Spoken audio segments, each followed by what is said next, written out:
Guys, മഞ്ഞത്തൊപ്പിക്കാരൻ പണി കൊടുത്തു guys. നിനക്ക് അക്ബർ ഇട്ട പേരാണടി കൃത്യം. Glue set. നീ ഗ്ലൂ സെറ്റ് ഗ്ലോക്കോസ് ആണ്. അതുകൊണ്ടാണ് നിനക്കിതൊക്കെ കേൾക്കേണ്ടി വരുന്നത്. വല്ല കാര്യം ഉണ്ടായിരുന്നു. ആ ചെക്കൻ അതിൻ്റെ പാടേ ശിവനേന്നിരുന്നതായിരുന്നു. സത്യമായിട്ട് ഞാൻ അവൻ്റെ വീഡിയോ കണ്ടായിരുന്നു. അതൊന്ന് കാണാൻ കേട്ടോ, നല്ല രസമുണ്ട്.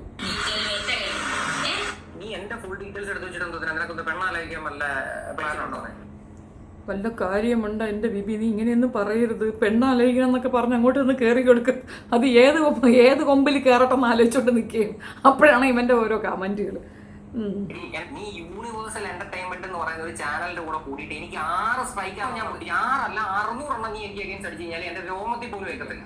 തോന്നിവാസം വിളിച്ച് പറഞ്ഞു കഴിഞ്ഞാൽ മോളെ ഞാൻ അടിക്കും. നിനക്ക് എന്നെ സ്ട്രൈക്ക് അടിക്കുന്നതിനകത്ത് പ്രശ്നമില്ലായിരുന്നോ?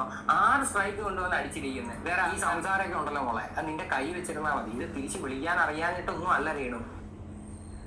ഇതുവരെ മോശമായിട്ട് രേണുവിനെ പറ്റി ഒന്നും ആ പയ്യൻ പറഞ്ഞിട്ടില്ല. അവൻ്റെ ക്യാപ്ഷനിൽ പോലും ഒരു മോശവും ആ ചെറുക്ക ഇതുവരെ ഇട്ടിട്ടുണ്ടായിരുന്നില്ല. കിട്ടിയില്ലേ?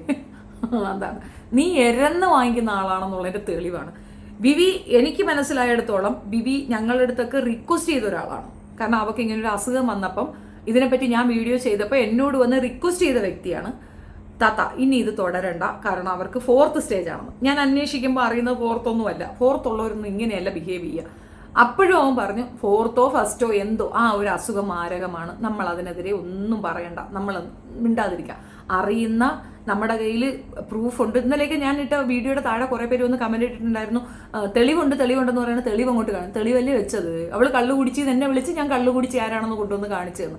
അവൾ പറഞ്ഞു ഞാൻ അവിടെ ആരെ വിറ്റ് കൂട്ടിക്കൊടുത്തെന്ന് അങ്ങനെയുള്ള രീതിയിൽ പറഞ്ഞപ്പോൾ അവൾ കൂട്ടിക്കൊടുക്കുന്ന ആ ഒരു മേഖലയിൽ ഇരുന്ന് കൊണ്ട് അറബികൾക്കൊക്കെ കൂട്ടിക്കൊടുക്കുന്നതാണ് ഞാൻ ഇന്നലെ കൊണ്ടുവന്നിട്ടത്. ഈ കൂടുതൽ തെളിവ് എന്തൊരു തരായി? പിന്നെ ഇവൾ വരുന്നതിന് എതിരായിട്ടുള്ളത് കസ്റ്റംസിൽ ഇൻഫോർമേഷൻ കൊടുത്തത് ഞങ്ങൾ തന്നെയാണ്. ഞാൻ തന്നെയാണ് അത് ചെയ്തിട്ടുള്ളത്. ഞാൻ ഇനിയും ചെയ്യും, അതിനകത്ത് ഒരു തർക്കമില്ല. അപ്പോൾ ഈ പോക്ക് വരത്തൊക്കെ ആ പോലീസ് നോട്ടിഫൈ ചെയ്തിട്ടുണ്ട്. ഇതൊക്കെ നമ്മൾ ചെയ്യുന്നത് തന്നെയാണ്, ചെയ്യാവുന്ന മാക്സിമം ചെയ്ത്. പക്ഷേ അവൾക്കൊരു അസുഖം വന്നപ്പോൾ ഞാൻ മൗനമായി എന്നുള്ളതാണ്. അതിനൊരു കാരണം വിവി തന്നെയാണ്. വിവി വിളിച്ച് പറഞ്ഞിട്ടുണ്ടായിരുന്നു ചെയ്യരുത്, വിട്ടേരെയെന്ന്. അങ്ങനെ പറഞ്ഞ ചെറുക്കനെ കൊണ്ട് എടി പൊടിയെന്ന് വിളിപ്പിച്ചില്ലെടി, കണ്ണക്കായിപ്പോയി, എനിക്കിത് വേണം. പിന്നെ സ്ട്രൈക്കിൻ്റെ കാര്യം, അത് വിവി പറഞ്ഞതൊരു കാര്യമാണ്. വിവിക്ക് 6 സ്ട്രൈക്ക് കിട്ടിയെങ്കിൽ എനിക്ക് 5 സ്ട്രൈക്ക് എനിക്ക് വന്നിട്ടുണ്ടായിരുന്നു. ഇവളെ കൂട്ടക്കാർ, എവള് മൂലമാണ് പലരും നമ്മളെ തെറി വിളിക്കുന്നത്, പലരും നമുക്കെതിരെ വീഡിയോ ചെയ്യുന്ന, പലരും നമുക്കെതിരെ കേസ് കൊടുക്കുന്നതൊക്കെ ഇവൾ മൂലമാണ്. ഇവിടെ സൈബർ ബുള്ളിങ് എന്ന് പറഞ്ഞിട്ട് ഡെയിലി എന്നെ തെറി വിളിക്കുക എന്നിട്ട് പറയും ഞാൻ സൈബർ ബുള്ളി ചെയ്യുന്നെന്ന്. അതുകൊണ്ടല്ലേ പ്ലക്കത്തി അവിടെ ഇരുന്നുകൊണ്ട് അത് ചെയ്യുന്നുണ്ട്. എത്രയും കാലമായിട്ട് ഞാൻ കേസ് കൊടുത്തിട്ടുണ്ട്. അതിൻ്റെ വകുപ്പ് വരുമ്പോഴത്തേക്ക് മനസ്സിലാവും പ്ലക്കത്തിയുടെ അണ്ണാക്കി കിട്ടുന്നത് എങ്ങനെയാണെന്നുള്ളത്. വൈകല്യമുള്ള ഒരു വ്യക്തിയെ നിരന്തരം ഇരുന്നുകൊണ്ട് മെന്റൽ ഹറാസ് ചെയ്യുന്നത് തെറ്റാണ് എന്നുള്ളത് ഇവിടെ നിയമമൂലം നിരോധിക്കപ്പെട്ട ഒരു സാധനമാണ്. മനസ്സിലാകാതെ ഇരുന്നിരുന്ന് കുരക്കിട്ട് അത് ആർക്ക് വേണ്ടിയിട്ടാണ്? ആർക്ക് വേണ്ടിയിട്ടാണ് ഈ MDMA കുക്കി എൻ്റെ പുറകെ നടക്കുന്നത്? ആർക്ക് വേണ്ടിയിട്ടാണ് ഈ പറയുന്ന മിക്കവാറും ഉള്ള ട്രാൻസുകളൊക്കെ തന്നെ എൻ്റെ പുറകെ നടക്കുന്നത്? ഇവക്ക് വേണ്ടിയിട്ടാണ്. ജാസി, പിന്നെ കരിഞ്ഞ നയൻതാര, ഇതൊക്കെ നടക്കുന്ന നമ്മുടെ പുറകെ നടക്കുന്നത് എന്തുകൊണ്ടാണ്? അപ്പം ഇത്രയും ആൾക്കാരെ ഇറക്കി, ഇത്രയും വലിയ സൈന്യത്തിനെ ഇറക്കി ഒരാളെ അടിക്കുമ്പോൾ ഒരാൾ കണ്ടുകൊണ്ട് നിൽക്കുന്നുണ്ട്. അവിടെ കണ്ണു പൊത്താൻ തന്നെ കൊണ്ടൊക്കൂലല്ലോ. അവിടെ നിന്ന് തൃക്കണ്ണ് തുറന്നതാണ് നിനക്കിപ്പോൾ കിട്ടുന്നത് മുഴുക്കൻ. ആ പയ്യൻ ഈ വിഷയത്തിൽ വളരെ ജെന്യുവനായിട്ടാണ് റിവ്യൂ ചെയ്തുകൊണ്ടിരുന്നത്. ഒരു അക്ഷരം നിന്നെപ്പറ്റി മോശം പറഞ്ഞായിട്ട് എൻ്റെ അറിവിലില്ല. അവൻ വളരെ ഏത് വീഡിയോ വേണമെങ്കിലും ബിബിയുടെ എടുത്ത് വെച്ച് നോക്കാം, അതിനകത്തൊന്നും അവൻ അങ്ങനെ ഒന്നും ഒരു മോശം ഈ പെണ്ണുമ്പളെ പറ്റി പറഞ്ഞായിട്ട് എനിക്കറിയത്തില്ല, ഞാൻ കണ്ടിട്ടില്ല. വളരെ ജെന്യുവനായിട്ടാണ് കാര്യങ്ങൾ പറഞ്ഞിട്ടുള്ളത്. പിന്നെ ഒരാളിട്ട തമ്മനയിൽ അയാളെ മാത്രം പറ.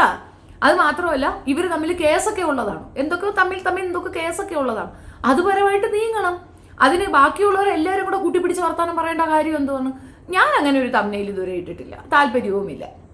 നമുക്ക് പറയാനുള്ളത് ഞാൻ എന്താണ് പറയണത്, എൻ്റെ വിഷയത്തിനെ ബേസ് ചെയ്തിട്ടുള്ള തമ്മനയിൽ ഞാൻ ഉപയോഗിക്കാറുള്ളൂ. അതെൻ്റെ ഒരു രീതിയാണ്. കാരണം ഒരു ദിവസം ഒരെണ്ണം ഞാൻ ഇട്ടപ്പോഴത്തേക്ക് എനിക്ക് താഴെ കമൻറ്റ് വന്നിരുന്നു, നീ മേലെ ഇങ്ങനെ കാണിച്ച് ചെവിള കുത്തിപ്പറിക്കുന്നു, എനിക്ക് വയ്യ നാട്ടുകാരെ കയ്യിൽ നിന്ന് തല്ലിക്കൊള്ളാനായിട്ട്. അതുകൊണ്ട് ഞാൻ അങ്ങനെ ഇടാറുള്ളൂ. വിവി ഇതുവരെയും അങ്ങനെ ഒരു റോങ് ക്യാപ്ഷൻ ഇട്ടതായിട്ട് എൻ്റെ ഓർമ്മയിലില്ല. ഉണ്ടെങ്കിൽ നിങ്ങൾക്ക് തെറ്റുണ്ടെങ്കിൽ തിരുത്താം, എനിക്കറിയില്ല, ഞാൻ കണ്ടിട്ടില്ല. പക്ഷേ ഈ വിഷയത്തിൽ വിവി പലരോടും ഉപദേശിക്കുന്നത് ഞാൻ കണ്ടിട്ടുണ്ട്. അവരൊക്കെ പറഞ്ഞിട്ടുണ്ട് ഇങ്ങനെ ജെന്യുവനായിട്ടുള്ള സോഴ്സിൽ നിന്നാണ് ഇൻഫർമേഷൻ വന്നിട്ടുള്ളത്, അവർക്ക് ഇങ്ങനെ ഒരു അസുഖമുണ്ട് എന്നുള്ളത്. അപ്പം നമ്മളത് ക്ലാരിഫൈ ചെയ്യാൻ വേണ്ടിയിട്ട് അന്വേഷണങ്ങൾ നടത്തിയിട്ടുണ്ട്. ഇനിയിപ്പം നിങ്ങൾ ആരെ അന്വേഷിക്കാനെന്ന് ചോദിച്ചു കഴിഞ്ഞാൽ ഇൻവെസ്റ്റിഗേഷണൽ ജേർണലിസം എന്ന് പറയുന്ന ഒരു സംഗതിയുണ്ട്. ത്വരതയോടുകൂടി അന്വേഷണാത്മകമായ മാധ്യമ പ്രവർത്തനം എന്നാണ് അതിൻ്റെ പേര്. അപ്പോൾ തീർച്ചയായിട്ടും നമ്മൾ അതിനെപ്പറ്റി അന്വേഷിക്കും. എന്നെപ്പറ്റി അന്വേഷിക്കാനാണ് ഞാൻ എൻ്റെ വീട് അഡ്രസ്സൊക്കെ തന്നിട്ടുള്ളത്. അപ്പോൾ ഇതിൽ അന്വേഷിക്കുമ്പോൾ നമുക്ക് മനസ്സിലാകുന്നത് 4th സ്റ്റേജുള്ള ഒരാൾ ഇങ്ങനെ നടന്ന് തുള്ളത്തില്ല. അതൊരു സത്യമായ കാര്യമാണ്. ഇങ്ങനെ തുള്ളൂല. എൻ്റെ നാത്തൂന് അങ്ങനെ ഒരു അസുഖം വന്നിട്ടുണ്ടായിരുന്നു. അവർക്ക് തേർഡ് സ്റ്റേജ് ആയിരുന്നിട്ട് പോലും അവർക്ക് അമ്മക്ക് ജീവൻ പിടിക്കാൻ പറ്റിയില്ല.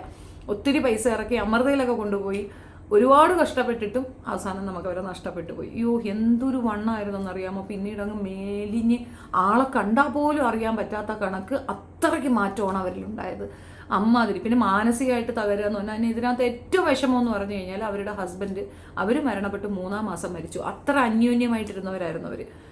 3 ആൺമക്കൾ അനാഥരായി എന്നുള്ളതാണ്. ഇന്നും ആ കുട്ടികളൊക്കെ നമ്മൾ തന്നെ കെയർ ചെയ്യണത്. അത് നമ്മുടെ നാട്ടിൽ തന്നെ എപ്പോഴും പോയാലും അന്വേഷിച്ചാൽ നിങ്ങൾക്ക് മനസ്സിലാവും. അങ്ങനെ ഒരു യാഥാർത്ഥ്യം നമ്മുടെ മുന്നിൽ നിൽക്കുകയാണ്. അപ്പം അതൊക്കെ കൊണ്ട് ഞങ്ങളിത് വിട്ടതാണ്, നമ്മളിത് വിട്ട കേസാണെന്ന് ഇപ്പം നിരന്തരം ഇരുന്നു കൊണ്ട് സ്ട്രൈക്ക് അടിക്കും. നിങ്ങൾക്കറിയാം, ഇപ്പം എനിക്ക് എൻ്റെ ഒരു ഏണിങ് ഇതാണ് ഈ പറയുന്ന സംഗതി. ഇതിനകത്ത് എനിക്ക് റീച്ച് കിട്ടുകയോ ഒരു അക്സെപ്റ്റൻസ് കിട്ടുകയോ ചെയ്യുന്നത് ഞാൻ ഇവിടെ ചോറും കറിയും വെച്ച് അത് കാണിച്ചിട്ടല്ല. പലരും ആ കൗതുകത്തിനെങ്കിലും വേണം, അങ്ങനെയല്ല. നമുക്കുള്ള അറിവുകൾ മറ്റുള്ളവർക്ക് പകർന്നു കൊടുക്കുക എന്നുള്ളൊരു ടേം തന്നെയാണ്. ഇനി എന്ത് വാഴയെന്ന് അപ്പുറത്തെന്ന് പറഞ്ഞാലും കേസുകളൊന്നും എടുക്കാത്തതിൻ്റെ കാരണം പോലീസുകാർക്ക് കാണാൻ അറിയാലോ ഇത് എന്തിൻ്റെ പേരിലാണ്. ഇൻഫോർമേറ്റീവ് ആയിട്ടുള്ള കാര്യങ്ങളാണ് ഞാൻ സ്പ്രെഡ് ചെയ്യുന്നത്. വല്ലപ്പോഴും ഒരിക്കൽ അത് എന്തെങ്കിലും ഒരു ഗോസിപ്പ് പറയും, അപ്പോഴും ഞാൻ പറയുന്നത് ഗോസിപ്പാണ് എന്ന് പറഞ്ഞിട്ട് തന്നെയാണ് ഞാൻ തുടങ്ങുന്നത്. അപ്പോൾ ആ ഒരു ചാനൽ അടിച്ചു കളയാൻ വേണ്ടി നിരന്തരം സ്ട്രൈക്ക് അടിച്ചതാണ് ഇവള്. ഇപ്പം ഇവക്ക് സ്ട്രൈക്ക് കിട്ടിയപ്പോൾ ഇവക്ക് നൊന്ത്. ആരാണ്ട് പിന്നെ നിന്ന് നല്ലപോലെ സ്ക്രൂ വെച്ച് കൊടുക്കുന്നത്, ആ തള്ള നിന്നുകൊണ്ട് പറഞ്ഞു കൊടുക്കുന്നത്, ആ ചക്കപ്പൊത്ത് പറഞ്ഞു കൊടുക്കുന്നത്, പിന്നെ കപ്പയും കള്ളും കുടിച്ചെന്ന് അങ്ങോട്ട് പറയുന്നു. ആർക്ക് പോയി? ഇപ്പം എന്നെ പറ്റി അങ്ങനെ പറയണം, തെളിവില്ല, ഒന്നുമില്ല, ഞാനങ്ങനെ കഴിക്കുന്നില്ല. ഇനിയിപ്പോൾ കഴിച്ച് നമ്മൾ പറഞ്ഞാലും ഇവിടെ ഒരു ഉണ്ടയില്ല. കാരണം അതൊന്നും ഒരു വലിയ വിഷമമായിട്ട് ആർക്കും തോന്നാറുമില്ല. ഞാൻ അങ്ങനെ കഴിക്കാറില്ല, ഞാൻ കഴിച്ചിട്ടില്ല, എന്നെ അങ്ങനെ നിങ്ങൾക്ക് എവിടെയും കിട്ടത്തില്ല. ഞാൻ അങ്ങനെ കഴിക്കാറില്ല, എനിക്കത് താല്പര്യമില്ല, ഇഷ്ടമില്ല, അതാണ് സത്യം. അപ്പോൾ അങ്ങനെ ഒരു കാര്യം അവിടെ പറഞ്ഞപ്പോൾ എന്താ, ഇവള് സ്മിർനോഫ് അടിച്ച് അച്ചാർ തൊട്ട് നക്കുന്നത് എൻ്റെ കയ്യിലുണ്ടായിരുന്നു. ഇതൊക്കെ എൻ്റെ കയ്യിൽ സ്റ്റോർഡ് ആയ സാധനങ്ങളാണ്. അത് ഞാൻ കൊണ്ടുവന്നിട്ട് ആര് നാറി? ഇവളെ നാറ്റിക്കുക എന്ന ഉദ്ദേശ ലക്ഷ്യത്തോടു കൂടി ആ ചക്കപ്പോത്ത് ഇതിട്ട് കൊടുക്കുന്നതിന്. ഇനി ഇതിൻ്റെ കൂടെ വേറൊരെണ്ണം ഉണ്ടായിരുന്നു, ചിന്നക്കടവടി. നിരന്തരം ഇവക്ക് സപ്പോർട്ടെന്ന് പറഞ്ഞ് നമ്മളെയൊക്കെ പ്രൊവോക്ക് ചെയ്യാം. നമ്മളെയൊക്കെ ഇട്ട് എന്തൊക്കെയാണ് നമ്മളെ പറഞ്ഞത്, എന്തൊക്കെ എൻ്റെ വീട്ടുകാർ, എൻ്റെ ഉമ്മ എന്തൊക്കെ പറഞ്ഞു, എൻ്റെ ന്യൂഡ് ഫോട്ടോ വരെ അവളെ കയ്യിലുണ്ടെന്ന് പറഞ്ഞു. ഇതൊക്കെ പുറത്ത് കാണിച്ചപ്പോൾ പോലീസ് സ്റ്റേഷനിൽ വന്ന് ഏത്ത ഇട്ടിട്ട് പോവേണ്ടി വന്നു. ഞാൻ കൊണ്ടുപോയി കൊടുത്ത പെറ്റീഷനിൽ ഏത്ത ഇടേണ്ടി വന്നു. അവിടെ വന്ന് കുമ്പിട്ട് നിന്ന് തലകുത്തി നിന്ന് ആളുകളെ കൊണ്ടൊക്കെ വിളിച്ച് പറയിപ്പിച്ച് കരഞ്ഞ് മോങ്ങി അങ്ങ് അറ്റം താന്ന് മൊബൈൽ ഒരെണ്ണം കൊടുത്തിട്ടാണ് പോയിട്ടുണ്ടാകും. അപ്പോൾ ഇതൊക്കെ നമ്മളെ കൊണ്ട് പറ്റുമെന്നുള്ളതാണ്. പക്ഷേ അവിടെ ആർക്ക് നാറ്റം വന്നു, ആർക്കാണ് ബുദ്ധിമുട്ട് വന്നത്? ഇവർ ചെയ്യുന്ന പ്രവർത്തികൾ പറയുമ്പം വേദനിച്ചിട്ട് കാര്യമില്ല. ഈ പറയുന്ന നൈറ്റിക്കാരൻ നമ്മളെയൊക്കെ വിളിച്ച് കരഞ്ഞ് വിളിക്കുമായിരുന്നു, കരച്ചിലായിരുന്നു, നില വിളിച്ച് നമ്മളടുത്തൊക്കെ റിക്വസ്റ്റ് ചെയ്തിട്ടാണ് നമ്മൾ സപ്പോർട്ട് ചെയ്തത്. സപ്പോർട്ട് ചെയ്തതെന്ന് പറഞ്ഞാൽ ഒരു സ്പെസിഫിക് പൊസിഷനിൽ ഇരിക്കുന്ന ഒരു വ്യക്തിയെ ഇങ്ങനെ അപമാനിക്കുന്നത് ശരിയല്ലല്ലോ എന്ന് പറഞ്ഞാൽ നമ്മൾ സപ്പോർട്ട് ചെയ്തു. അവസാനം സപ്പോർട്ട് ചെയ്തവരൊക്കെ ദ്രോഹികളാവുകയും അവരെയൊക്കെ കേസിൽ കൊടുക്കാൻ വേണ്ടിയിട്ട് അപ്പുറത്ത് പോയി നിന്ന് അവളെ ഒട്ടി അവളുടെ കട്ടൻ ചായ അടിക്കാൻ വേണ്ടിയിട്ട്, അതും അവൾ തരുന്ന സാമാനം തിന്നാൻ വേണ്ടിയിട്ട് അങ്ങോട്ട് തള്ളിക്കൊണ്ട് പോയിട്ട് ആ തിന്ന് നക്കി അവിടെ കിടന്നിട്ട് ബാക്കിയുള്ളവരെ നെഞ്ചത്ത് കയറുന്ന സ്വഭാവമാണ് നൈറ്റിക്കാരൻ കാണിച്ചത്. എന്താ പറയുക, എന്താ ഇതിനിപ്പോൾ നമ്മൾ എന്ത് മറുപടിയാണ് പറയേണ്ടത്? ഏതായാലും ഇപ്പം പറയണ കുറച്ച് നമുക്കൊന്ന് കേൾക്കാം. രേണു സുധിയുടെ ഒരു ഇന്റർവ്യൂ എടുത്ത് വെച്ച് ഞാൻ റിയാക്ട് ചെയ്തിട്ടുണ്ടായിരുന്നു. അതിനൊരു മറുപടിയായിട്ട് രേണു എനിക്കെതിരെയും അതുലിനെതിരെയും ഷഫീന ബീവിക്കെതിരെയും ഒരു വീഡിയോ ഇട്ടിട്ടുണ്ട്. ആ വീഡിയോ നിങ്ങൾ എല്ലാവരും കണ്ടു കാണും എന്ന് വിചാരിക്കുന്നു. ഇൻസ്റ്റാഗ്രാമിൽ തന്നെ ഏകദേശം 1 മില്യൺ പുറത്ത് ആൾക്കാർ അത് കണ്ടിട്ടുണ്ട്.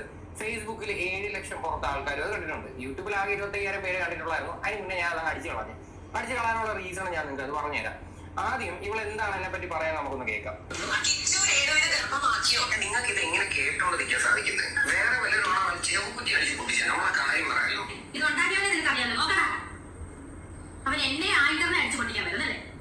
നീ നോക്ക്, ഗർഭമാക്കിയ ടീച്ചർ എവനെ പീഡിപ്പിക്കാൻ ശ്രമിച്ച സത്യം ഇത് നിന്റെ കൂട്ടുകാരനെ കണ്ണാടി വെച്ച 2 ഉണ്ടക്കണ്ണുള്ള അവൻ തന്നെയല്ലേ ഇട്ടേക്കുന്നത്? അതില് ഇനി ഞാൻ നിന്റെ അടുത്ത് ഒരു കാര്യം ചോദിക്കട്ടെ.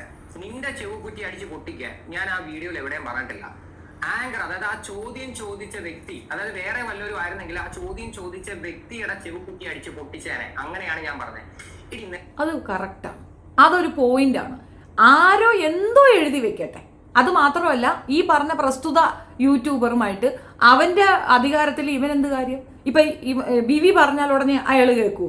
ഒരിക്കലും ഇല്ല. എൻ്റെ ചാനലിൽ എൻ്റെ തമ്പിൽ എന്തെങ്കിലും ഇങ്ങനെ ഒരു ഇഷ്യൂ ഉണ്ടെന്ന് ബിവി ഒന്ന് പറഞ്ഞാൽ പൊടാർക്കാന്ന് പറയുന്നേ. അതെന്തിനാ അവൻ പറയുന്നത്? അവരവർ ചെയ്യുന്നത് അവരവരുടെ ഇതാണ്, അവരവരുടെ ഉത്തരവാദിത്വമാണ്. അവരോട് സംസാരിക്കണം. അയാൾ നിന്റെ കൂട്ടുകാരനാണെന്ന് പറഞ്ഞു കഴിഞ്ഞാൽ ഇപ്പൊ ഞാനും സായിയും തമ്മിൽ മുട്ടലഹളയാ. ഞങ്ങൾ തമ്മിൽ ഒരു രീതിയിലും ഉപയോഗിച്ചു പോകത്തില്ല. ഇടയ്ക്ക് അടിയോട് ഇടയ്ക്ക് ചേരും, അതാണ്. അതുകൊണ്ട് ഞാൻ സായിയുടെ കാര്യം പറഞ്ഞ വിവിയെ വഴക്ക് പറയാറില്ല. അതിന് എന്ത് കാര്യം? വിവി വേറൊരു വ്യക്തിയാണ്, സായി വേറൊരു വ്യക്തിയാണ്. നമുക്ക് തമ്മിൽ അഭിപ്രായ വ്യത്യാസങ്ങൾ ഉണ്ടാവും. എല്ലാവരും അങ്ങനെ തന്നെയാണ്. ഇവിടെ ആരും ആരുടെ കൂടെയും ചേർന്ന് നിന്നിട്ട് ഒരാളുടെ മേൽ ഒരാൾക്ക് അധികാരം എന്നൊരു ടേം ഇല്ല. അങ്ങനെ എന്തെങ്കിലും ഒന്നും ചെയ്തിട്ടുണ്ടെങ്കിൽ ഞാനാ ചെയ്യുന്നത്. മക്കളെ പ്രായമുള്ള കുട്ടികളെ കാണുമ്പോൾ നമുക്ക് മകൻ പറയുന്നത് പോലെ തോന്നും. അങ്ങനെ ഒരു കൺസേണൊക്കെ ഞാൻ കൊടുത്തിട്ടുണ്ട്, അതിനെനിക്ക് ചെരിപ്പടി കിട്ടിയിട്ടുണ്ട്. അങ്ങനെയേ ഉള്ളൂ. അല്ലാതെ ഒരാളും മറ്റൊരാളുടെ ഇതിനകത്ത് അവരുടെ പേഴ്സൺ അവരുടെ പ്രൊഫഷനിലേക്ക് ആരും തലയിടത്തില്ല. ഇവക്ക് വിവരമില്ലാത്തത് കൊണ്ടല്ലേ ആ വിഷയം കാണിച്ച് അവനെ പറയുന്നത്. അവൻ പറഞ്ഞില്ലല്ലോ. അവൻ ആ പെണ്ണിനോട് ചോദിച്ച ചോദ്യം ആപ്റ്റാണ്. ഒരു ആങ്കർ എന്ന നിലയിൽ, മാധ്യമ പ്രവർത്തക എന്ന നിലയിൽ ആ സ്ത്രീ ഒരു വെടക്കാണ്. ഇത് ആദ്യത്തെ പ്രാവശ്യമൊന്നുമില്ല. ഈ സ്ത്രീ ഇല്ല 5 കല്യാണത്തിന്റെ കേസ് പറയുമ്പോൾ പുച്ഛിച്ച് കളിയാക്കി ഇവള് ചെയ്തതിന് അന്ന് രേഖ കേസ് കൊടുത്തിട്ടുണ്ട് ഈ സ്ത്രീക്കെതിരെ. അവിടുന്ന് പിടിച്ച് പുറത്താക്കി, ആ ചാനലിൽ നിന്ന് പിടിച്ച് പുറത്താക്കിയപ്പോഴാണ് ഇതിനകത്തൊന്ന് ഒട്ടിയത്. ഈ ചാനലുകാർ സൂക്ഷിച്ചാൽ ദുഃഖിക്കേണ്ട, അത്രയേ ഉള്ളൂ. അതുപോലെ അവള് ചോദ്യം ചോദിക്കാൻ പറഞ്ഞാൽ പോലും ഇങ്ങനത്തെ ചോദ്യങ്ങൾ ഞാൻ ചോദിക്കാൻ ഉദ്ദേശിക്കുന്നില്ല എന്നൊന്നും അവിടെ പ്രശ്നം കഴിഞ്ഞില്ലേ. പകരം മിണ്ടാതിരിക്കുന്നു. ഞാൻ എത്രയോ നാളായിട്ട് വീഡിയോ ഇടാൻ ഞാൻ മിണ്ടാതിരിക്കുന്നു. എനിക്ക് സ്ട്രൈക്ക് ഇവിടെ സൈബർ ബുള്ളിങ് എന്ന് പറഞ്ഞ് വേറൊരുത്തിയെ കൊണ്ട് പറയിക്കുന്നു, അവളെ കൊണ്ട് ചെറി വിളിപ്പിക്കുന്നു, ഇവളെ കൊണ്ട് കേസ് പിടിപ്പിക്കുന്നു, അവളെ കൊണ്ട് അത് പറയിക്കുന്നു. ഇതൊക്കെ ചെയ്തിട്ട് ഞാൻ അനങ്ങിയിട്ടില്ല. ഇടയ്ക്ക് ഒരു ക്യാപ്ഷൻ തന്നെ എന്നെ പറ്റി മോശമായിട്ടൊരു ക്യാപ്ഷൻ കൊണ്ടുവന്നിട്ട് ഞാൻ മണ്ടിയില്ല. മയൻ്റെ ചെയ്യാം പലരും കൊണ്ടുവന്നിട്ടിട്ട് പറഞ്ഞു എടുക്കല്ലേ. ഞാൻ മിണ്ടിയില്ല, എടുക്കാനേ പോയില്ല. എന്നിട്ടും ചുമ്മാ ഇരിക്കുന്നവരെ ചോണ്ടി നോക്കുന്ന കണക്ക് എന്തോ പറയാനാന്ന് പറ. ഇത് സ്ഥിരമായിട്ട് ഇതിപ്പോൾ എത്ര പേരെയാണ് അവളെ ഏർപ്പാട് ചെയ്ത്, എത്ര ഗുണ്ടകളാണ് ഇറങ്ങിയിരിക്കണേന്ന് അറിയാമോ? രാഗരഞ്ജിനിയൊക്കെ അങ്ങ് ഇറങ്ങി നിൽക്കുകയാണെന്നാണ് പറഞ്ഞത് എന്നെ ഇപ്പം അങ്ങ് മൂക്കി വലിച്ച് കയറ്റാനായിട്ട്. എന്നോട് ആരൊക്കെ സഹകരിക്കുന്നു അവരെയൊക്കെ പോയി ബ്രെയിൻ വാഷ് ചെയ്യും. ഇവർ നല്ലൊരു നെറ്റ്വർക്കിംഗ് ആണ്. ഇവർ ചെയ്യുന്ന വൃത്തികേട് ആരും പറയുന്നില്ല എന്നുള്ളതുകൊണ്ട് നിങ്ങൾ അറിയുന്നില്ല, അത്രയേ ഉള്ളൂ. ഞാനൊക്കെ അനുഭവിക്കുന്ന ബുദ്ധിമുട്ട് ചില്ലറയും ശിഷ്ടമൊന്നുമല്ല, എമ്മാതിരിയല്ല. എൻ്റെ സ്റ്റേഷനിൽ പോയിട്ട് അവിടെ അവർ പറഞ്ഞാൽ അവരങ്ങനെ ഒരു ഇത് കൊടുത്തതായിട്ട് ഞങ്ങൾക്ക് തെളിവൊന്നുമില്ല. ഉണ്ടെങ്കിലേ തെളിവില്ലാതെ കേസ് എടുക്കാൻ പറ്റൂ. ഞാൻ അങ്ങനെ ചെയ്തു എന്ന് പറഞ്ഞാൽ തെളിവില്ലാതെ അവരെങ്ങനെയാണ് കേസ് എടുക്കുന്നതെന്ന് പറഞ്ഞാൽ ഇവക്ക് ഇത്രത്തോളം വൃത്തിയിടുകയാണെങ്കിൽ അയാൾ നടേശനാ അങ്ങനത്തെ ഒരുത്തം പറഞ്ഞിട്ട് ഉണ്ടായിരുന്നില്ലേ ദുബായിൽ എന്താണെന്ന്. അത് കൃത്യമായിട്ടല്ലേ ഞാനല്ലേ തെളിവ് കൊണ്ടുവന്ന് തന്നത്. ഒരു സ്ത്രീ അവിടെ അതേ ഈ വർക്കിലുള്ള ഒരു സ്ത്രീ വന്ന് കൃത്യമായിട്ട് തന്നില്ലേ, വീഡിയോസ് എടുത്ത് അവർ കൊണ്ട് തന്നില്ലേ. പിന്നെ ഇനിയിപ്പോൾ എന്തുവാ ഇതിൽ കൂടുതൽ എന്ത് തെളിവാണ് നിങ്ങൾ ഉദ്ദേശിക്കുന്നത്? ഇവള് പോയി കിടന്നതിൻ്റെ ആ ചിത്രം വേണമെന്നാ നിഷേധിച്ചോ? ഇന്നലെ അയാളെ കൂടെ ഇരുന്ന് അഴിഞ്ഞാടുന്നത് ഞാൻ കൊണ്ടുവന്നിട്ടല്ല. ഒരു സിനിമയിലോ സീരിയലിലോ ഒന്നും അല്ലാത്ത ഒരുത്തൻ്റെ കൂടെ അങ്ങനെ കിടന്ന് പെരണ്ട് അവിടെ കിടന്ന് കാണിക്കുന്നുണ്ടല്ലോ. നിഷേധിച്ചോ? ഇല്ലല്ലോ. അപ്പം അതിനകത്തില്ലേ?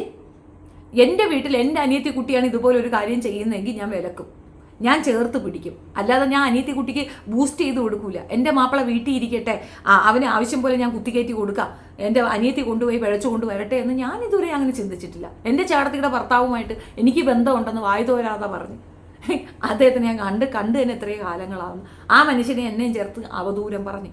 അപ്പം വീട്ടിലുള്ളവരെ പറ്റി ഇപ്പം നമ്മൾ തിരിച്ചു പറയത്തില്ലേ, നീയാണ് ചെയ്ത് തെളിവുണ്ടെന്ന് പറയുമ്പോഴത്തേക്ക് അണ്ണാക്കി പിരിവെട്ടുന്നു. നമ്മൾ പറയണതേ അവിടെ കേൾക്കുന്നുള്ളൂ. അവിടെ നിന്ന് ഇങ്ങോട്ടുള്ളതൊന്നും ആർക്കും കേൾക്കുകയും വേണ്ട, അറിയുകയും വേണ്ട.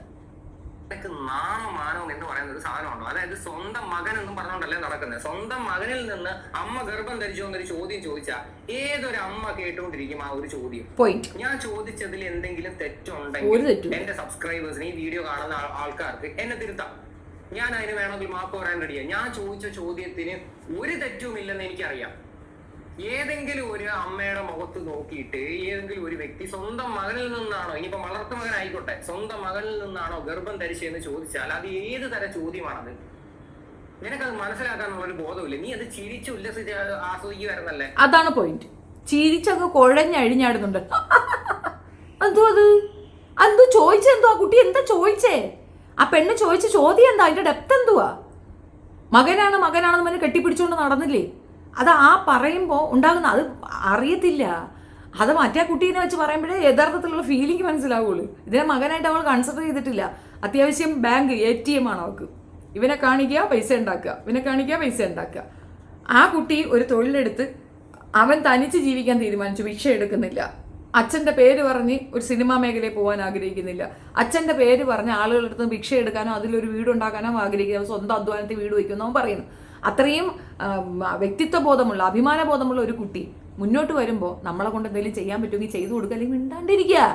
അതിന് പകരം ഞാനും ബിസിനസ്സിൽ ഇറങ്ങും, ഞാനും അങ്ങ് മലമറിക്കും. അപ്പം നിങ്ങൾ തമ്മിൽ കോമ്പറ്റീഷനാണ്. അതിനേക്കാൾ ഉപരി ഈ ഒരു വൾഗാരിറ്റി ആ കുട്ടീനെ കൊണ്ട് പറയിച്ചത്, അല്ലെങ്കിൽ നാട്ടുകാരെ കൊണ്ട് പറയിച്ചത് ഇവള് തന്നെയാണ്. എന്തുകൊണ്ട് ആളുകൾ ആ രീതിയിലൊരു നരേഷനിൽ പോയി? അതിൻ്റെ ഉത്തരവാദി ഇവള് തന്നെയല്ലേ? കിച്ചു, നിനക്കും എനിക്കും അറിയാവുന്ന പല കാര്യങ്ങളുണ്ട്. അതിൻ്റെ അർത്ഥം എന്തുവാ? ആളുകൾ എന്താ ചിന്തിക്കുക? പോറ്റമ്മയല്ലേ, അപ്പം ഇനി ഇവളുടെ അടുത്ത് എന്തെങ്കിലും മിസ്ബിഹേവ് ചെയ്തു എന്ന് ആളുകൾ ചിന്തിക്കില്ലേ? സ്വാഭാവികം. ചിന്തിക്കുന്നതിൽ ഇപ്പം എന്താ തെറ്റ് പറയാതിരിക്കുന്നേ? കയ്യിരിപ്പ് കൊണ്ടാണ് ഇതൊക്കെ വാങ്ങിച്ചെടുക്കുന്ന അൽമുക്കഞ്ചി. നീ വന്നിരുന്നിട്ട് എനിക്ക് പിന്നെ അതില് അങ്ങനെ ഒരു തമ്മനയിൽ ഇട്ടു എന്ന് വെച്ചോ, അത് അടുത്ത് വെച്ച് വായിച്ച് കേൾപ്പിക്കുമ്പോൾ അത് ആസ്വദിച്ചിരിക്കണം വേണ്ടത്. അതിന്റെ വീഡിയോക്കകത്ത് അതിൽ ഈ ഒരു രീതിയിൽ മനസ്സിലാക്കിയോടെ പറ.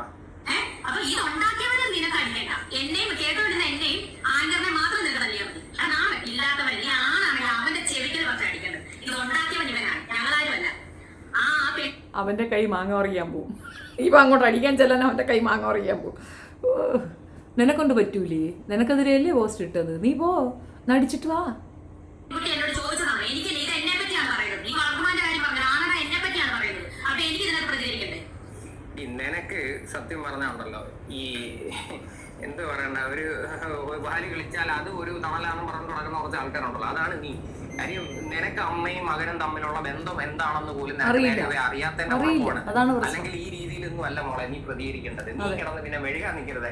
എന്റെ വീഡിയോയിൽ ഞാൻ പറഞ്ഞത് എന്താണ് എന്ന് ജനങ്ങൾക്ക് അത് മനസ്സിലാക്കാനുള്ള ബോധമുണ്ട്. ഒരു മനുഷ്യരും എന്നെ അതിനകത്ത് കുറ്റപ്പെടുത്താനും പോകുന്നില്ല. പിന്നെ ഞാൻ നിന്റെ വീഡിയോയ്ക്ക് സ്ട്രൈക്ക് അടിച്ചിട്ടുണ്ട്. എന്തിന് ഞാൻ സ്ട്രൈക്ക് അടിച്ചു?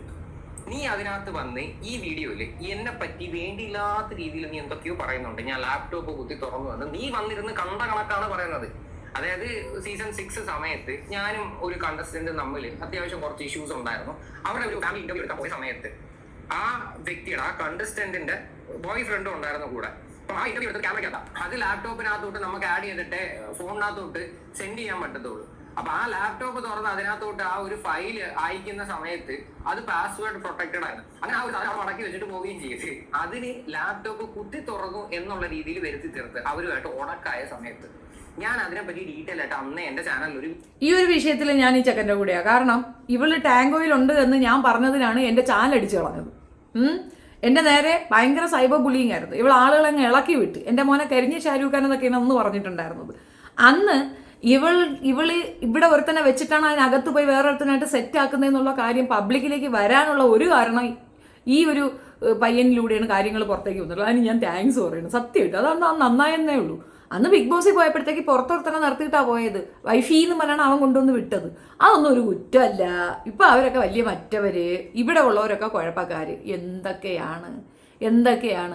പിന്നെ ഒരു കാര്യമുണ്ട്, ചാനൽ എന്ന് പറയുമ്പോൾ നമ്മൾ യൂട്യൂബ്, ചിലപ്പോൾ എനിക്ക് യൂട്യൂബ് ചാനൽ ഒരെണ്ണം പോയി, ഞാൻ വേറെ ഒരെണ്ണം തുടങ്ങി, അതിനേക്കാൾ സ്പീഡ് ഇത് കയറി വരികയും ചെയ്തു. കാരണം നമ്മൾ പറയണത് കേൾക്കാൻ ആളുണ്ടെങ്കിൽ തീർച്ചയായിട്ടും ആളുകൾ നമ്മളിലേക്ക് എത്തുക തന്നെ ചെയ്യും. നിന്റെ അവസ്ഥ അതല്ല, അത് നീ മനസ്സിലാക്കിക്കോ. നീ ഒരു ബ്രാൻഡേ അല്ല. നിന്നെ കൗതുകം കൊണ്ടാണ് ആളുകൾ കണ്ടുകൊണ്ടിരിക്കുന്നത്. നീ നെഗറ്റീവിൽ കൂടെ സമ്പാദിക്കാൻ നിൽക്കുന്ന ഒരു വ്യക്തിയാണ്. പിന്നെ ഈ പിള്ളേരൊക്കെ ചാനലടിച്ച് കളയാനങ്ങ് തീരുമാനം എടുത്തിട്ടുണ്ടെങ്കിൽ ഈ വരുമാന മാർഗം നല്ലപോലെ അങ്ങ് ഞൊട്ടും. അത് മനസ്സിലാക്കിക്കും. ഇവിടെ 1 കോടി രൂപ എന്തോ വരുമാനം ഉണ്ടായിരുന്നു ഇൻസ്റ്റയിൽ ഒരു പെണ്ണിന്. നിസ്സാര കാര്യത്തിനാണ് അടിച്ചു തൂക്കിയത്. അത് അവരെ കൊണ്ട് പറ്റും. അതുകൊണ്ട് അവരുടെ അടുത്തൊക്കെ കയറി ഉടക്കാൻ നിൽക്കാതെ നീ എന്നെയൊക്കെ കുറേ തെറി പറഞ്ഞുകൊണ്ടിരിക്കും. അതൊക്കെ ആളുകൾ കേൾക്കാനും ഭയങ്കര ഇഷ്ടമാണ്. ആളുകൾക്ക് അത് ഭയങ്കര സന്തോഷമാണ്. എന്നെ തെറി വിളിച്ചാൽ നിന്നെ തെറിയെന്ന് ആരും പറയത്തില്ല, എന്നെ പറയുള്ളൂ. നീ എന്നെ തെറി വിളിച്ചാൽ പോലും എന്നെയാണ് ആളുകൾ തെറിച്ചെന്ന് പറയുക. നിന്നെ നല്ലവളെന്നേ പറയുള്ളൂ. അതുകൊണ്ട് നീ എൻ്റെ നേരെ കയറി പിള്ളേരെ അങ്ങ് വിട്. പിള്ളേരെ അലേ കയറിയാൽ പിള്ളേരെ അണ്ണാക്കി പണി തരും. അത് വാങ്ങിച്ച് കെട്ടി പുതുക്കി വെക്കേണ്ടി വരും. അത്രേ എനിക്ക് പറയാനുള്ളൂ. ഈ ഒരു വിഷയത്തിൽ ഞാൻ വിവിക്കൊപ്പമാണ്. അത് സ്ട്രൈക്ക് കൊടുത്താൽ ഒരു തെറ്റുമില്ലെന്നാണ് എൻ്റെ ഒരു അഭിപ്രായം. സത്യത്തിൽ ഇവിടെ മോണിറ്റൈസേഷൻ കട്ടാക്കി കൊടുക്കണം. അതാണ് ചെയ്യേണ്ടത്. നമ്മളെയൊക്കെ നിരന്തരം ഇരുന്ന് സ്ട്രൈക്ക് അടിക്കുകയാണെന്ന് നിങ്ങളാരും വിചാരിക്കുന്ന കണക്കല്ല. കഴിഞ്ഞ ഒരു മാസമായിട്ട് എൻ്റെ ചാനൽ ഭയങ്കരമായിട്ട് ഡൗൺഫാൾ ഫേസ് ചെയ്യുന്നുണ്ടായിരുന്നു. ബിക്കോസ് 3 സ്ട്രൈക്ക് ഒന്നിച്ച് കയറി. ഞങ്ങളത് പൊട്ടിച്ചു. 10 ദിവസം കൊണ്ട് ഞങ്ങൾ പൊട്ടിച്ചു. ഇപ്പോൾ വീണ്ടും ശ്രീലക്ഷ്മി അറക്കലിനെ കൊണ്ടാണ് സ്ട്രൈക്ക് അടിച്ചിരിക്കുന്നത്. ആരൊക്കെയാണോ എന്തോ, എന്തൊക്കെയാണോ ചെയ്യുന്നത് എന്തോ, എത്രയോ കാലം മുമ്പ് ഇട്ടതൊക്കെയാണ്. അതൊക്കെ നമ്മൾ നിമിഷം കൊണ്ട് പൊട്ടിക്കും. കാരണം മുമ്പ് എനിക്കിങ്ങനെ ഒരു ടെക്നിക്കൽ സപ്പോർട്ട് ആരും ഇല്ലായിരുന്നു. അങ്ങനെ ഒരു ടീം ഒന്നും എനിക്കില്ലായിരുന്നു. ഞാൻ ഒരുപാട് പൈസ മുടക്കിയിട്ടാണ് ഞാൻ പലതും റിക്കവർ ചെയ്തെടുത്തത്. എൻ്റെ ചാനൽ, ഈ ചാനലിനും ഒക്കെ ഒത്തിരി പ്രാവശ്യം സ്ട്രൈക്ക് അടിച്ചപ്പം 30,000-40,000 ഒക്കെ കൊടുത്താണ് ഞാൻ റിക്കവർ ചെയ്തിട്ടുണ്ടായിരുന്നത്. അപ്പോൾ അതുകൊണ്ട് തന്നെ ഞാൻ മകനെ പഠിപ്പിച്ചു. ഇപ്പോൾ എൻ്റെ മകൻ നന്നായിട്ട് ഇത് ഹാൻഡിൽ ചെയ്യും. നിങ്ങൾ ഇനി ഏത് മൊട്ടയില സ്ട്രൈക്ക് കൊണ്ടുവന്ന് തന്നാലും പോകും. കഴിഞ്ഞ ദിവസം 2 ദിവസം മുമ്പ് ഞാൻ പുതിയൊരു ചാനൽ ഉണ്ടാക്കിയ ആ ചാനൽ തന്നെ ഇവർ റിമൂവ് ചെയ്ത് കളഞ്ഞായിരുന്നു. ഞങ്ങളത് തിരിച്ചെടുത്തു അപ്പീൽ കൊടുത്ത്. ഇപ്പോൾ എൻ്റെ ആ ചാനൽ ഇവിടെ എക്സിസ്റ്റ് ചെയ്യുന്നുണ്ട്. ആ പഴയ കളിയൊന്നും ഇനി ഇങ്ങോട്ട് എടുക്കണ്ട. അതൊന്നും ഇവിടെ ഇനി അയച്ചില്ല. ഞാൻ തിരിച്ച് നല്ലപോലെ തന്നെ എൻ്റെ കുട്ടി നല്ലപോലെ പഠിച്ചിട്ടുണ്ട്. മക്കളെ അങ്ങനെയാണ് വളർത്തുന്നത്. നമുക്ക് വേണ്ടിയിട്ട് നമുക്ക് ഉപകരിക്കുന്ന രീതിയിൽ വളർത്തണം. അല്ലാണ്ട് മക്കളെ ശത്രുവായി അപ്പുറത്ത് നിർത്തി കഴിഞ്ഞാൽ ലോകത്ത് ഒരു മനുഷ്യരും കൂടെ നിൽക്കത്തില്ല. അത് മനസ്സിലാക്കിക്കോളൂ. എൻ്റെ ഏറ്റവും വലിയ ബലം എന്ന് പറയുന്നത് എൻ്റെ കുഞ്ഞുങ്ങളാണ്. അതുകൊണ്ട് ഈ കുഞ്ഞ് തമ്മിലുള്ള ബന്ധം എന്താണെന്ന് മനസ്സിലാക്കും. ഈ മക്കൾ മാത്രമല്ല, എൻ്റെ ചേച്ചിയുടെ കുട്ടികൾക്കും എന്നോടുള്ള റെസ്പെക്റ്റ് കണ്ടാൽ കണ്ണീര് വരെ. അത്ര റെസ്പെക്റ്റാണ് കുട്ടികൾക്ക്. എന്തൊരു സ്നേഹമാണെന്നറിയാമോ. നമ്മുടെ മക്കൾ നമ്മൾ പ്രസവിച്ചാൽ മാത്രം അമ്മയാവുമെന്നല്ല, നമ്മൾ കൺസേൺ ചെയ്യണം. അതുപോലെ കിച്ചുവിനെ പോയി കണ്ടപ്പോഴും അവൻ പറഞ്ഞു എനിക്കൊരു ഹഗ്ഗാണ് വേണ്ടത്, അതിന് അത്രയും നിങ്ങൾ പറഞ്ഞില്ല, എനിക്ക് അത്രയും സങ്കടം ഉണ്ടെന്ന് അവൻ പറഞ്ഞപ്പോൾ സത്യത്തിൽ ചെറുതായത് ഞാനാണ്. മകൻ്റെ പ്രായമുള്ള ഒരു കുട്ടീനെ അത്രയും പറയേണ്ടി വന്നല്ലോ എന്നുള്ള ഒരു ഏറ്റവും വലിയൊരു അപമാനമാണ് അവൻ എനിക്ക് തന്നിട്ടുണ്ടായിരുന്നത്. അപ്പോൾ അത് ഞാൻ തിരുത്തി എൻ്റെ പ്രായത്തിന് ഇത് പരിഗണിക്കാതെ ഞാൻ അവനോട് മാപ്പ് പറയുകയാണ് ചെയ്തത്. ഞാൻ മാപ്പ് പറയാൻ പോയതിനാ, നിന്നെ ബ്രെയിൻ വാഷ് ചെയ്യാൻ പോയെന്ന് പറഞ്ഞ് വളച്ചൊടിച്ച നാറി, ഒന്നും പറയാനില്ല. ഇപ്പോഴും സമയമുണ്ട്. അവനോട് മാപ്പ് പറയുക. അവൻ്റെ ഔദാര്യത്തിലാണ് നീ ആ വീട്ടിൽ താമസിക്കുന്നത്, അത് മനസ്സിലാക്കുക. ചുറ്റും നിന്ന് ഇതൊക്കെ പറഞ്ഞു തരുന്നവർ ഒരാളും കൂടെ കാണത്തില്ല, എന്നുള്ളത് വസ്തുത. നീ കോടിക്കണക്കിന് രൂപ ഉണ്ടാക്കിയിട്ടും കാര്യമൊന്നുമില്ല. ഇപ്പോൾ ഒരു അസുഖം വരുമ്പം ബുദ്ധിമുട്ട് മനസ്സിലാകുന്നില്ലേ? നമ്മളെ വീഴ്ത്താൻ ദൈവം നിശ്ചയിച്ചിട്ടുണ്ടെങ്കിൽ നമ്മൾ വീഴും. അവിടെ നമ്മൾ കരകയറി വരണമെങ്കിൽ അപ്പോഴും ദൈവം വിചാരിക്കണം. ദൈവം നിശ്ചയിക്കണമെങ്കിൽ മറ്റുള്ളവരെ പുൺപെടുത്താതിരിക്കുക, വിഷമിപ്പിക്കാതിരിക്കുക, അറ്റ്ലീസ്റ്റ് നമ്മുടെ കൂടെ നിൽക്കുന്നവരെങ്കിലും വേദനിപ്പിക്കാതിരിക്കുക. ആ കുട്ടീനെ ഉപദ്രവിക്കാനാണ് നീ ഇറങ്ങി നിൽക്കുന്നത്. അവൻ്റെ പ്രായത്തിലുള്ള പിള്ളേരാണ് ഇതൊക്കെ. അതുങ്ങൾ എന്തെങ്കിലും പറഞ്ഞുകൊണ്ട് പോട്ടെന്ന് വെച്ച് ഇഗ്നോർ ചെയ്ത് നോക്കിക്കാണ്, ഒരു പ്രശ്നം ഉണ്ടാവത്തില്ല. പക്ഷെ നിനക്ക് മറുപടി പറയണം. നാണമുണ്ടോ? തന്തയ്ക്ക് പറഞ്ഞതാണോ? ഇതൊക്കെ ചോദിക്കാൻ നിനക്ക് ഉളുപ്പില്ലേന്നേ എനിക്ക് ചോദിക്കാനുള്ളൂ. നിന്റെ ജീവിതം നീ ഒന്ന് എടുത്തു വെച്ച് അനലൈസ് ചെയ്തു നോക്കും. അതിനകത്ത് എന്ത് ക്വാളിറ്റിയാണുള്ളത്, എന്ത് വാല്യൂ ആണ് നീ സമൂഹത്തിന് കൊടുക്കുന്നത്? നീ ഇതൊന്നും ചെയ്തില്ലേ? നീ എന്തൊക്കെ സർക്കസുകൾ കാണിച്ച്, അരയും കുറേ ഇട്ട് നീ കാണിച്ച ഡ്രാമകൾ, മരിച്ചുപോയ ഭർത്താവിന് കൊടുത്ത അപമാനം, നിന്റെ മകന് കൊടുത്ത അപമാനം, ആ അപമാനം ചൂണ്ടിക്കാണിച്ചത് മൂത്ത മകനാണ്. അവനവൻ്റെ അച്ഛനെ ചോദ്യം ചെയ്യുന്നവനാ. അപ്പോൾ പിന്നെ നിന്നെ വിടുവോ? നിന്നെ അമ്മയായി പരിഗണിച്ചുകൊണ്ടല്ലേ ആ കുട്ടി ചോദ്യം ചെയ്തത്. അപ്പം നീ എന്ത് മറുപടി കൊടുക്കണം അവനോട്? എനിക്ക് മിസ്റ്റേക്ക് പറ്റിപ്പോയി, ഞാനിത് മാറ്റാം, നിനക്കത് ബുദ്ധിമുട്ടായെങ്കിൽ നമുക്കത് തിരുത്താം, നമുക്ക് എന്തെങ്കിലും ചേർന്ന് ബിസിനസ് ചെയ്യാം, ആ മോനെ എന്ന് പറഞ്ഞെങ്കിൽ അവൻ അന്തസ്സായിട്ട് വന്ന് കൂടെ നിന്നേനാ. ഇത്രയും പ്രശ്നങ്ങൾ നടന്നപ്പോഴും നിന്നെ രക്ഷിക്കാനാണ് അവൻ വീണ്ടും വന്നത്, ആ കൊച്ചിനെ കൊണ്ട് ലുലുവിൽ പോയത്. ആ സമയത്തൊക്കെ ഞാൻ അത്രത്തോളം പറഞ്ഞുകൊണ്ടിരിക്കുകയാണ്. എനിക്ക് മുഖത്തടി കിട്ടുന്നത് കണക്കാണ് ആ കുട്ടി നിന്റെ അടുത്തേക്ക് വന്നത്. അപ്പോഴും നിന്നെ സേവ് ചെയ്യാനും നിന്റെ മകനെ സേവ് ചെയ്യാനാണ് ആ കുട്ടി. പക്ഷെ നിനക്കത് തിരിച്ചറിഞ്ഞില്ല. നിനക്ക് കൂടെയുള്ള ചക്കപ്പോത്ത് പറയണേണ്, ചക്കപ്പോത്തിന് ചുമ്മാ ഇരുന്ന് തിന്നണം, ജോലിക്ക് പോകാൻ വയ്യ, നിന്നെ വിറ്റ് തിന്ന് ആ പെണ്ണ് ശീലിച്ചു പോയി. അതുകൊണ്ടാണ്. അത് നിനക്ക് മനസ്സിലാകുന്ന ഒരു ദിവസം വരും, അന്ന് ഞാൻ പറയുന്ന വാക്കുകൾക്ക് വാല്യൂ ഉണ്ടെന്ന് നിനക്ക് പിടിയിട്ടു. നാളിതുവരെ ഒരു വിഷയം ഞാൻ പറഞ്ഞിട്ടുണ്ടോ അച്ചസടായി? ചിലപ്പോൾ 1 വർഷം 2 വർഷം കഴിഞ്ഞ ആൾക്ക് മനസ്സിലാകാറുള്ളൂ. മനസ്സിലാകുന്ന ദിവസമുണ്ട്. ഞാനാണ് ശരിയെന്ന് നീ കമൻ്റ് ഇടുന്ന ദിവസത്തിന് ഞാൻ കാത്തിരിക്കുകയാണ്. ഞാൻ തന്നെയാണ് ശരി ഈ വിഷയത്തിൽ. നിനക്ക് ഇപ്പോഴും സമയമുണ്ട്, ഇപ്പോഴും ഉണ്ട്. റൂഹി പറയുന്ന കണക്ക് നിനക്കറിയാവുന്ന കാര്യങ്ങൾ നിന്നെ ആരിതിലേക്ക് കൊണ്ടിറക്കി, നിന്നെ എന്തിനിവരൊക്കെ ഉപയോഗിക്കുന്നതെന്ന് പറഞ്ഞാൽ ജനുവിനായി കേരളത്തിലെ ജനം നിൻ്റെ ഒപ്പം നിൽക്കും. നീ ചെയ്ത എല്ലാ തെറ്റും അവർ മറക്കും, നിൻ്റെ ഒപ്പം നിൽക്കും, ഞാൻ ഉൾപ്പെടെ. പക്ഷേ നീ ഇപ്പോഴും ഇത് കഴിഞ്ഞിട്ട് വീണ്ടും ആ ലൂപ്പിലേക്ക് പോയി ചേരുമെന്ന് പറയുമ്പം നിന്നെ വിടുമെന്ന് നീ വിചാരിക്കുന്നുണ്ടോ? നീ ചാനൽ അടിച്ച് കളഞ്ഞോ? തിരിച്ച് ഞങ്ങളും അടിക്കും, ഇവിടുന്നും അടി വരും. 2 ഭാഗമുണ്ട്. പാലയിടുമ്പോൾ അങ്ങോട്ടും ഇങ്ങോട്ടും ഉണ്ട്. അത് നിനക്ക് താങ്ങാൻ പറ്റിയെന്ന് വരത്തില്ല. ഞങ്ങളത് വീണ്ടും റീഇൻസ്റ്റേറ്റ് ചെയ്തെടുക്കും, അല്ലെങ്കിൽ ഞങ്ങൾക്കത് റീക്രിയേറ്റ് ചെയ്യാനുള്ള കേപ്പബിലിറ്റി ഉണ്ട്. നിനക്കതില്ല. നിനക്ക് തുണി പറിച്ച് ഊരേണ്ടി വരും. നീ ഇനി തുണി പറിച്ച് ഇറങ്ങിയാൽ നിനക്ക് കിട്ടുന്ന അക്സെപ്റ്റൻസ് എന്താണെന്ന് നിനക്ക് മനസ്സിലാകാത്തത് കൊണ്ടാണ്. ഇതുവരെയുള്ള സിമ്പതി എല്ലാം നശിച്ച് ഇനിയെങ്കിലും 50 പൈസയ്ക്ക് അടങ്ങിയ നിനക്കും നിന്റെ വീട്ടിലുള്ള അതുങ്ങൾക്കും പിച്ചച്ചട്ടിയും കൊണ്ടിരിക്കുന്ന പിച്ചക്കാര കൂട്ടങ്ങൾക്കും നല്ലതായിരിക്കും. അല്ലാതെ ബാക്കിയുള്ളവൻ്റെ തോളി കയറാനായിട്ട് വന്നാൽ തിരിച്ചു വിടുന്ന മറുപടി ഉണ്ടാവും. ഞാൻ എന്തായാലും നിനക്കെതിരെയുള്ള കേസ് ഞാൻ പിൻവലിച്ചു. ഞാൻ ഈ കേസ് കൊടുക്കത്തില്ല എന്നുള്ള രീതിയിലായിരുന്നു. പക്ഷേ ചുമ്മാതിരുന്ന് എന്നെ ചൊറിഞ്ഞു കഴിഞ്ഞാൽ ഞാൻ കേസ് കൊടുക്കത്തില്ല. പകരം നീ കരയുന്ന രീതിയിലേക്ക് ഞാൻ കാര്യങ്ങൾ കൊണ്ടെത്തിക്കും. ഞാൻ ചെയ്യും. കാരണം ഇതിൽ നമ്മൾ ദുഷ്ടത്തരം ഉണ്ടെന്ന് പറഞ്ഞാലും എന്തെന്ന് പറഞ്ഞാലും സഹിക്കുന്നതിനൊരു പരിധിയുണ്ട്. നീ പരിധി ലംഘിച്ചോളാം. എത്രത്തോളം പരിധി ലംഘിക്കാമോ അത്രത്തോളം. നിന്റെ ഗുണ്ടാ ടീമുകളെ ഇറക്കി നീ മനുഷ്യരെ ഇട്ട് കഷ്ടപ്പെടുത്തുന്നതിന് കയ്യും കണക്കില്ല. അപ്പം ഞങ്ങളിത് ഇങ്ങനെ എതിർത്തത് എന്നും നമ്മളിങ്ങനെ പരിചയം കൊണ്ട് നിൽക്കാക്കില്ല. എനിക്ക് നിന്നെ കണക്ക് തൊലിക്കെട്ടിയൊന്നും ഇല്ലപ്പാ. എനിക്ക് അത്രയും ബുദ്ധിമുട്ട്. ഞാൻ എൻ്റെ കുഞ്ഞുങ്ങളുമായി സ്വസ്ഥമായി ജീവിച്ചു പോകാനുള്ള ആളാണ്. അത്യാവശ്യം ആളുകൾക്ക് നോളജബിൾ ആയുള്ള കാര്യങ്ങൾ എടുത്ത് വീഡിയോ ചെയ്യാൻ ആഗ്രഹിക്കുന്നതാണ്. എനിക്ക് ഈ ഗോസിപ്പ് മാമരങ്ങൾ വേണ്ട, താല്പര്യമില്ല. പക്ഷേ അത് ചെയ്യിക്കുന്നത് നീയാണ്. ആളുകൾ എന്ത് പറയണു, മറ്റുള്ളവർ എന്ത് പറയണു എന്ന് പറഞ്ഞ് ജീവിക്കുന്നോളൂ അല്ല ഞാൻ. പക്ഷെ എന്നെപ്പറ്റി നീ എന്ത് അപരാധം പറഞ്ഞാലും എവിടെയും വില പോകത്തില്ല. കാരണം അവർക്കറിയാം ഞാൻ ഏതറ്റം വരെ പോകുന്നു. എൻ്റെ നാട്ടുകാർക്ക്, എൻ്റെ വീട്ടുകാർക്ക്, എൻ്റെ സുഹൃത്തുക്കൾക്ക്, എന്നെ കാണുന്ന എൻ്റെ സബ്സ്ക്രൈബേഴ്സിന് അറിയാം ഞാൻ ഏത് ലെവൽ വരെ പോകുന്നു. നീ എത്ര 100 ആണുങ്ങളെ എൻ്റെ കൂടെ ചേർത്ത് വെച്ചാലും ആ ലെവലിൽ എന്നെ കിട്ടത്തില്ല എന്നുള്ള ബോധ്യം എനിക്കുമുണ്ട്, നാട്ടുകാർക്കുമുണ്ട്. അപ്പം അതൊന്നും കൊണ്ട് നീ ഇങ്ങോട്ട് വരണ്ട. വിവി ഈ വിഷയത്തിൽ വളരെ ഇന്നസെൻ്റ് ആയിരുന്നു. ഒരു കാര്യമില്ലാതെ ചേർക്കണം. പിന്നെ എന്തൊരു നീ വരട്ടണ്. എടി നാണം ഉണ്ടോയെന്നേ എനിക്ക് ചോദിക്കാനുള്ളൂ. നിന്റെ ചരിത്രം തന്നെ എന്തുകൊണ്ട് ആ ചെക്കനും കൂടെ ഇനി പറയാനുള്ളൂ. ബാക്കി എല്ലാവരും ഏകദേശം എടുത്തു വെച്ച് ആലമ്പി വിട്ടു. നിനക്കിനി അവൻ്റെ വായിൽ നിന്നും കൂടെ കേൾക്കണം. ഞാൻ ഇതുവരെ ആ ചെറുക്കൻ മോശം പറഞ്ഞ് കേട്ടിട്ടില്ല. അതിൻ്റെ വായിരിക്കുന്നതും കൂടെ കേട്ടാലും നിനക്ക് മതിയാവുള്ളെങ്കിൽ നീ എന്ത് കുന്തവാ കാണിക്കട്ടെ. ജന്മം ചെയ്താൽ നന്നാവത്തില്ല. ഇങ്ങനെ ഒരു ജന്മം. പിന്നെ ഈ ഒരു വിഷയത്തിൽ നിങ്ങളുടെ അഭിപ്രായം നിങ്ങൾ തീർച്ചയായിട്ടും കമൻറ്റിൽ പറയണം. വിവി ചെയ്തത് ശരിയോ തെറ്റോ എന്നുള്ളത് നിങ്ങൾ തീർച്ചയായിട്ടും കമൻറ്റിൽ പറയുക. അത് അവനും ഒരു മനസ്സിലാക്കലുകളായിരിക്കും. നമ്മുടെ സബ്സ്ക്രൈബേഴ്സ് എന്താണ് ഇതിനെപ്പറ്റി പറയണമെന്ന്. ഒരു വിഷയമുണ്ട്, ഒരാളുടെ കമൻറ്റ് ഉണ്ടായിരുന്നു. ഒരു കമൻറ്റ് ഞാൻ അങ്ങനെ കണ്ടോളൂ. ഈ വിഷയമായിട്ട് നിങ്ങൾ വരരുത്, നിങ്ങൾക്ക് ഒരുപാട് ടോപ്പിക്കുകൾ ചെയ്യാനില്ല, നിങ്ങൾ അതുമായിട്ട് മുൻപോട്ട് വരണം. ഈ വിഷയം ഞാൻ പറയണ്ടേ? ഇപ്പം എനിക്ക് 5 സ്ട്രൈക്ക് വന്നിട്ടുണ്ടായിരുന്നു, ഞാനിത് പറയണ്ടേ? നിങ്ങൾ അറിയുന്നില്ലല്ലോ. പലരും നോക്കുമ്പോൾ നമ്മുടെ വ്യൂ പറയുന്ന ഒരു സ്റ്റേജ് വരുന്നില്ലേ? അത് എന്തുകൊണ്ടെന്ന് പറഞ്ഞു കഴിഞ്ഞാൽ നിങ്ങൾ ആഗ്രഹിക്കുന്ന തരത്തിലേക്ക് നമുക്ക് ചെയ്യാൻ പറ്റാത്തത് സ്ട്രൈക്കും മറ്റതും ഒക്കെ വരുമ്പോൾ അതിൻ്റെ പുറകെ നമ്മൾ എഫേർട്ട് എടുക്കുന്നതുകൊണ്ടാണ്. ഞാനിപ്പോൾ കുറേ കേസും കാര്യങ്ങളും ഒക്കെ ആയിട്ട് അതിൻ്റെ പുറകെ പോകുന്നത് കൊണ്ടാണ് നമുക്കിത് ശ്രദ്ധിക്കാൻ പറ്റാതെ വരുന്നത്. മനസ്സിലാക്കുക. എത്രയോ ടോപ്പിക്കുകൾ ഞാൻ ഇഗ്നോർ ചെയ്ത് പോകുന്നു. അതിൻ്റെ റീസൺ ഇതാണ്, നമുക്ക് ശ്രദ്ധിക്കാൻ പറ്റുന്നില്ല. അപ്പോൾ അങ്ങനെ ശല്യം അവിടെ നിന്നുണ്ട്. മാത്രമല്ല നിങ്ങൾ കണ്ടില്ലേ ഇവിടെ പിന്നെ നമ്മളെ തെറി വിളിച്ചിട്ട് അവിടെ പോയിരുന്നുണ്ട് നമ്മൾ കുഴപ്പമാണെന്ന് പറയുന്നു. അപ്പോൾ അവർക്കൊക്കെ എതിരെ നിയമപരമായിട്ടുള്ള നടപടികളുമായിട്ട് നമ്മൾ ഇറങ്ങണ്ടേ, സ്പീഡാക്കണ്ടേ? അപ്പോൾ ഇങ്ങനെയൊക്കെ കുറേ നമുക്ക് ആവശ്യമില്ലാത്ത ബുദ്ധിമുട്ടുകൾ ഈ സ്ത്രീ തരുന്നുണ്ട്. ഇവർ നിങ്ങൾ വിചാരിക്കുന്ന നമുക്കൊരു സാധുവൊന്നുമല്ല. അത് ഇപ്പോഴും ഈ ഒരു അവസരത്തിൽ വിവിക്ക് മനസ്സിലായതാണ് എനിക്ക് ഏറ്റവും സന്തോഷം തോന്നിയ ഒരു കാര്യം. കാരണം വിവി ആയിരുന്നു ഇവർക്ക് വേണ്ടി ഏറ്റവും കൂടുതൽ എൻ്റെ അടുത്ത് വക്കാലത്തിന് വന്നിട്ടുള്ളത്. അതിടണ്ട അതിടണ്ട ഇതിടണ്ടെന്ന് പറഞ്ഞുകൊണ്ട് ഇവൻ വന്ന് പറയും. ഞാൻ ഈ വിഷയങ്ങൾ കിട്ടുമ്പോൾ ഞാൻ ഒരുപാട് ഇതുണ്ട് എന്നൊക്കെ പറയുമ്പോൾ അവൻ പറയും ഇതിടണ്ട ഇതിടല്ലേ ഇത് പറയല്ലേ ചത്തുകളയും.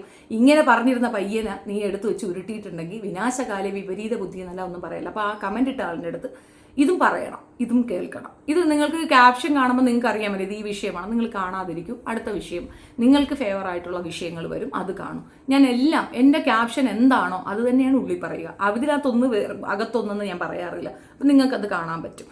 ഒരു വീഡിയോ എന്തോ അങ്ങനെ ഞാൻ ചെയ്തിട്ടുണ്ട്, അത് ഞാൻ തിരുത്തിയിട്ടുമുണ്ട്. അപ്പം എനിക്ക് അത്രേ പറയാനുള്ളൂ.